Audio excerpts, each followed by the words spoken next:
Guys നമ്മൾ ഇന്നൊരു special സാധനം ഉണ്ടാക്കാൻ പോവാണ്. സ്പെഷ്യലായിട്ട് ഉണ്ടാക്കുന്നത് പത്രോട.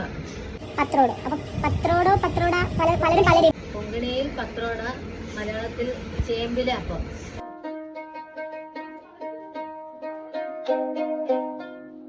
പച്ചരിയും കുത്തരിയാണിത്. ഇത് കുതിർത്തിട്ടാണ് നമ്മൾ ഇടേണ്ടത്. നമ്മളത് ആ സമയത്ത് വീഡിയോ എടുത്തില്ല, അതുകൊണ്ടാണ് ഇപ്പം ഇങ്ങനെ കാണിക്കുന്നത്.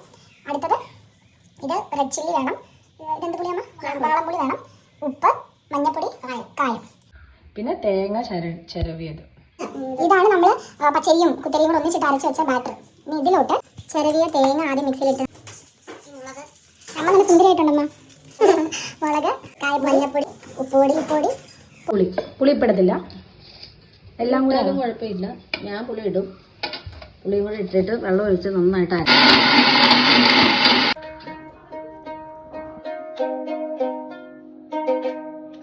മുളക് പൊടി ഇടുന്നുണ്ട് നമ്മള്. സ്ഥലം കൂടെ കളർ കിട്ടാൻ വേണ്ടിയിട്ടാണ്. ഇങ്ങനെയാണ് നമ്മളിത് വെക്കുന്നത്.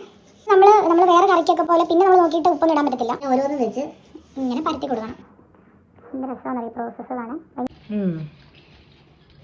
ഇങ്ങനെ ബ്രെഡ് പോലെ ചുരുട്ടി അതിന് മേളിലൊന്ന് മാവൊക്കെ തേച്ച് വെക്കണം. നമ്മളൊന്ന് ചെയ്ത് നോക്കാമെന്ന് വിചാരിച്ചു.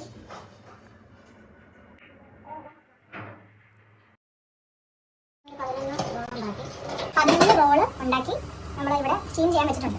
ഇനി ഇത് ഒരു 1.5 മണിക്കൂർ നമ്മൾ വെയിറ്റ് ചെയ്യാൻ വിടണം. ആ ടൈമിൽ നമുക്ക് ഇഷ്ടമുള്ള എന്തെങ്കിലും ചെയ്യാം. തുറന്നു കഴിയുമ്പോൾ സൂപ്പർ ഉണ്ടാക്കിയ മാസ്റ്റർ ഷെഫ് വിജയശ്രീ സഞ്ജീവനോട് ഒരു കാര്യം ചോദിക്കാനുണ്ട്. എങ്ങനെ ഇത്രയും കഴിവ് കിട്ടുന്നു? വെയിറ്റ് ചെയ്യുന്നത് ആനന്ദകരമാക്കാൻ കളിക്കാം.